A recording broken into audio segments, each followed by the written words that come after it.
अस्सलाम वालेकुम। High beam light लगाकर दूसरों को अंधा करके अपना रास्ता देखने वाले लोग ये नहीं सोचते कि सामने वाला अगर उनकी हाई बीम की वजह से कुछ ना देख सके और उन्हीं से आकर टकरा जाए तब क्या होगा। अभी ये आपके सामने जो बंदा आ रहा है ये हाई बीम पे आ रहा है और मैं लो बीम पे हूँ। अभी मैं उसको हाई बीम दे रहा हूँ, उसको समझ आ जानी चाहिए। अभी उसको समझ आ गई, उसने भी लो बीम पे कर दिया।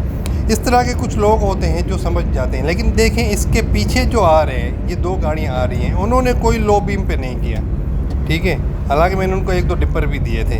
अभी अगर इस तरह के लोग ये समझ जाए ना कि भाई अगर मैंने हाई बीम पे रखा हुआ है और लो बीम पे नहीं करूँगा तो अगला मेरे से ही टकरा जाएगा और मेरा ही नुकसान होगा।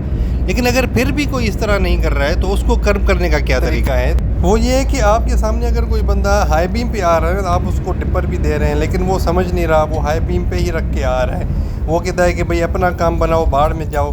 तो फिर आपने ये करना है कि आपने लो बीम पे ही रखना है। ये नहीं कि गुस्से में आप भी हाई बीम पे कर दें। अगर आप भी हाई बीम पे करेंगे तो आपको भी कुछ नहीं नज़र आएगा, लेकिन लो बीम पे अगर आप जाएंगे तो आपको अपना जो रास्ता है ना, अपनी जो लेन है वो थोड़ी बहुत नज़र आएगी।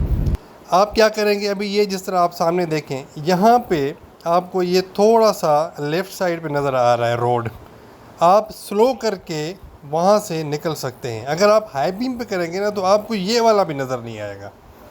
बस यही तरीका है। आपने ज़िद नहीं करनी, अगले को आपने थोड़ा बहुत इशारा करना है। हालांकि समझ जाना चाहिए इंसानियत के नाते, लेकिन अगर वो नहीं भी समझ रहा ना, चाहे वो उसकी HID लगी हुई हो, चाहे उसकी लेज़र लाइट लगी हुई हो, लेकिन आप अगर लो बीम पे जाएंगे ना तो आपको अपना रोड, अपनी लेन थोड़ी बहुत नज़र आएगी। और आप थोड़ा सा स्लो करके थोड़ा सा लेफ़्ट साइड पे होके, एक्सट्रीम लेफ़्ट साइड पे होके, रोड से उतर नहीं जाना आपने ऑब्वियसली, लेकिन एक्सट्रीम लेफ़्ट साइड पे होके जहाँ तक आपको नज़र आ रहा है स्लो करके आप निकल सकते हैं। यही एक तरीका है, इसके अलावा और कोई तरीका नहीं है। Thank you very much. अल्लाह हाफ़िज़।